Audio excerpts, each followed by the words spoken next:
I'm going to say the quiet part loud. And it's only quiet among people who look like me. In Black, Indigenous, people of color in those communities, they're talking about it. And we should be talking about it too. And that is that what we're seeing now, it's a white mess. Yeah. Now, this is going to ruffle a lot of feathers for people who haven't unpacked their privilege or even understood what it means to unpack your privilege, and people who don't fully understand not just racism itself, but systemic racism and how deeply embedded it is into every aspect of American culture. Everything that's happening in DC, in the country right now, that is an absolute nightmare, is a result of white supremacy. Full stop, period. It's a result of the systems built on it. And it's a result of those who are white and are in power and who are doing everything they can to maintain that power at the expense of everybody who is not that.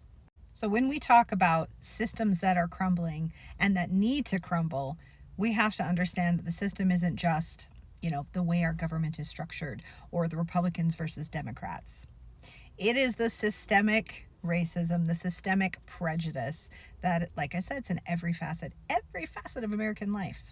Now, I don't talk a lot about this publicly because, like I said, I am this color, and so I'm not going to hold the mic on this. I'm going to pass it to people who experience this kind of prejudice and can speak to it authoritatively. But as someone who has a sizable platform and someone who tries to be an ally, I don't want to pretend like I'm ignoring it, or that I don't know about it, or that I'm trying to make it about something else. We need to call a spade a spade. So you may have heard me talk about being accidentally racist, that there are a lot of people on the right side of things who are accidentally racist. And I say that because they think racism is just, triple K kind of stuff and that kind of hate and violence. They don't understand microaggressions. They don't understand, financial assumptions based on color. They don't understand prejudice. There's just so many things. There's so many things. And I say this as a white person who went most of my life not knowing that as well, not understanding that. But then I've spent a lot of times in intersectional feminist communities. And intersectional means you are female and, it's feminist and some other population that is discriminated or marginalized. So BIPOC, BIPOC, LGBTQ, disabled, queer, all those kinds of things. And these incredible people taught me a lot, really opened my eyes and gave me an education. And once you see it, you can't unsee it. And that's a good thing. So right now what we're struggling with is people not seeing it yet. They're very close. And you've heard me say that as certain parts of our government begin to come under fire or crumble. So we're looking at the SAVE Act. We're looking at Social Security. We're looking at immigration. So we're getting into this sort of like intersectional area where white privilege is bludgeoning to death anyone who is not that. And it's going to be really hard for us as a culture to fully address all this, because there is so much fragility around even unpacking your privilege.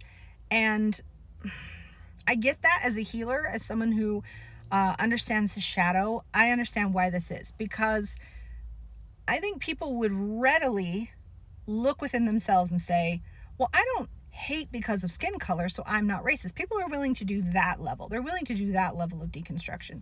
But when you get to anything deeper than that, it's challenging because it triggers their self-identity and it triggers their sense of self-belief and their place in the world. Now, the main lie, is there one main lie? There's so many lies about white supremacy. But kind of the big one that goes under the radar is there's so many things built in white culture. There's this idea, whether overt or unspoken, that you have it good because you worked for it, because you deserve it. And so if other people are underprivileged, it's because they didn't work for it and they didn't deserve it. And so that's where it gets into their self-belief that if you topple someone's psychological underpinnings like that, it is dangerous. It's dangerous. And people really begin to crumble and it gets messy. So I guess at the heart of this, all I really wanted to say is when people are so frustrated, but they're not waking up, why won't they wake up? Well, this is why. This is why, because they have to do the deconstruction of their own whiteness and how this white culture has contributed to the demise and the devastation of millions of people. This is going to be tough, and this is going to take a while. But it's already begun. We're already underway as we're having conversations about immigration, about race, because of that, about all these systems that support vulnerable populations. It's underway. It's well underway. So as this goes forward, we all individually and collectively need to do the hard thing. We need to begin to unpack our privilege and get into the subconscious beliefs that we maybe didn't even know were there.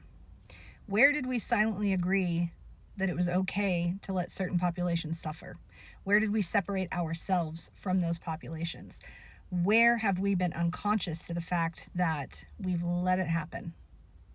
So it'll take time. But we're going to get there, and we've already begun.